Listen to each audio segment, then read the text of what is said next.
Hi, I'm Vanessa Henry, and I'm a 6'2 manifester. I'm Derek Henry, and I'm 6'2", 250. Kidding, generator. And I'm 260. Are you? Doesn't matter. Struggling to breathe. And this is our show on the roof. I'm going to do one more. Good idea.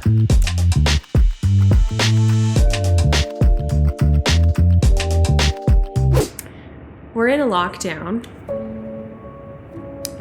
and I've been having a hard time. That's it. That's the show. I've been having a hard time. Even as we're doing this, we usually record these. I mean, we've done two. It's not like we have a pattern or anything yet. But our child is usually with my mom. It's our one childcare once a week. That stopped, so he's in his room doing his little coding studies or whatever. Go poo. Yeah, go poo. Yeah, just go poo, bud. I'm fresh back from a stay at a hotel because I just needed to leave because I was having a hard time. Refreshed. I basically went to the hotel and cried the whole time, so I don't know that I'm necessarily... Well, I am feeling better from that. Like, I had a very terrible sleep, and I still woke up energized. Like, I still woke up and had... organized when you're... I got super organized. What's it like to be in lockdown as a generator and with someone who is like me, someone like our kid?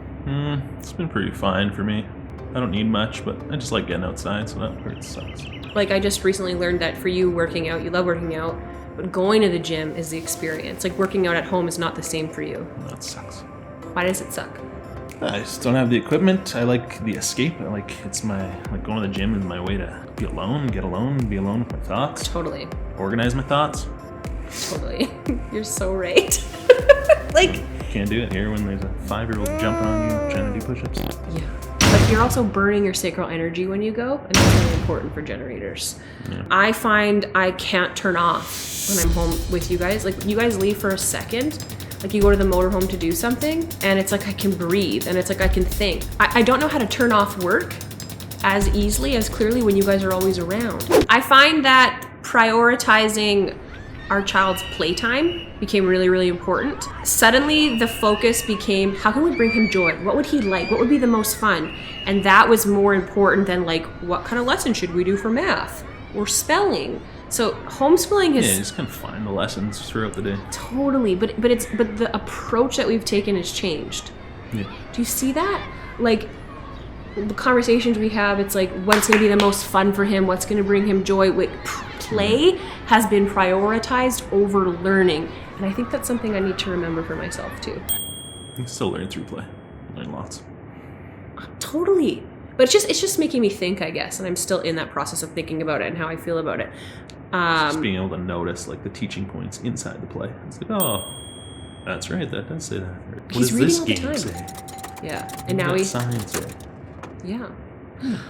Something I've noticed in Derek that he has that I've never felt that I've had is this really great intuitive sense with Hawksley, our child, and his needs when it comes to parenting, when it comes to homeschooling. Something that I had to read about because it's not natural to me was like leaving little toys or projects or learning tools out in the morning for the kid. You know, when they first wake up, they've got their own little personal basket. I had to read about that.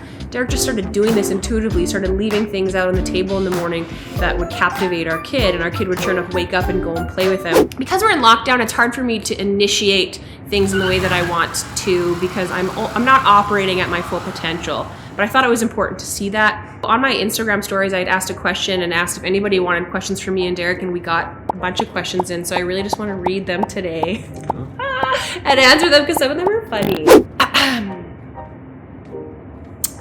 What? Just close your phone. See everything that's going on here. Fantasy football trades. Don't blow any of them up. Okay. When do your friend's baby come? Would love to hear more about that. Yeah. The baby arrived. I have to tell you, I felt a lot of relief. I didn't know how I was going to feel about it. I think as a voyeur 6'2" person, I'm so excited to watch that storyline of that baby, their life. Cool. Yeah, it'd be cool. Auntie and auntie. Like, how did you feel? Yeah, same. Happy for them. They look happy. I love that you keep adding on things to say because now you know I want that. Yeah. You know? This project on the roof has been already a huge success for me because you've learned more about human design in these 2 episodes than our whole life together. Yeah. And he starts trying to like, I hate this, but I kind of love it. He like puts my material back to me. Like he'll be like, well, I'm a generator, whatever. And I'm like, That's the way I am. it's just, well, it's my sacral response, Vanessa. How did you 2 meet? We have a lot of how did you 2 meet. So I'd like you to take that. Yeah, when we were kids, actually. I was in high school, and I don't know if you were yet, in grade 8 or something. I think I was 12 years old. Met you at a baseball diamond thing in your hometown, neighboring towns. I have no recollection of this meeting, and I have a very great memory. So I clearly wasn't focused on him when we met. Just shows you the impact you had on me and the impact I had on you. 0. I don't remember it, but we went to high school together. We were not romantic in high school, but I would have considered you one of my good friends. Hey. You had this way about you that I always felt very safe around you. I always was drawn to you, but not romantically. Derek dated one of my really good friends in high school for my entire high school experience. So from grade 9 to 12, you guys were together. So I never even looked at him that way because I had put him in this box, like I was loyal to my friend. In my reality then, I was not allowed to. So then we all grew up. I lost touch with most of my relationships from high school, but Derek really hung on to like a crew of friends. And once he and I started dating like 10 years later, we all got together and she was there.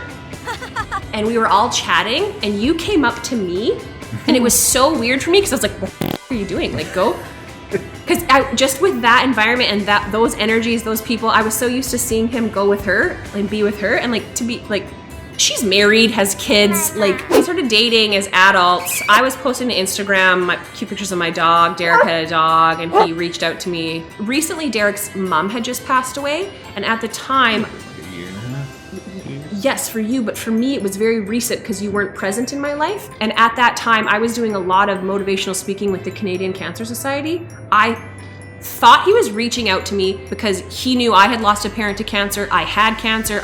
In my world, his mom had just passed away from cancer. And so I thought you were connecting with me about that. And he was just like, no, I was just like curious about you. So I have all these storylines going in my head when we finally get together. But then we went on dates, we went on a bunch of dates, and you wouldn't even so much as kiss me, nothing. You wouldn't initiate anything.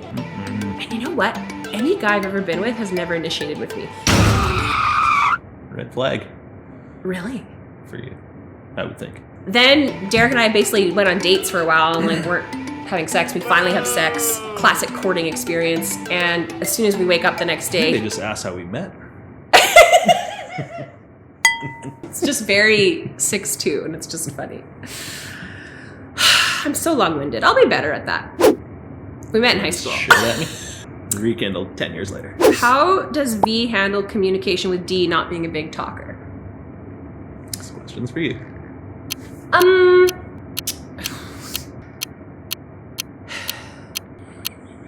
Okay, this is actually very important because when Derek and I started dating, whoever we would hang out with, he would just mirror what they were saying, and it used to really bother me.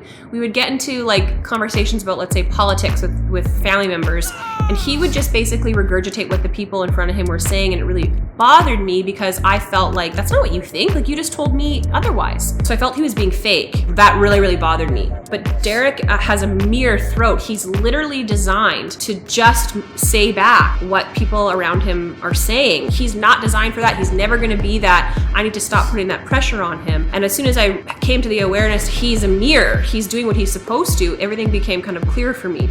And he said to me once, he was like, it takes way too much energy for me to say my argument, say my piece. So I just agree. I just say back what they say. And it really does exhaust you to speak, especially speak against something. Good little sacral sound there coming out, you know? Thanks. So how I've navigated that is I've learned what his sounds mean. I've had to watch him.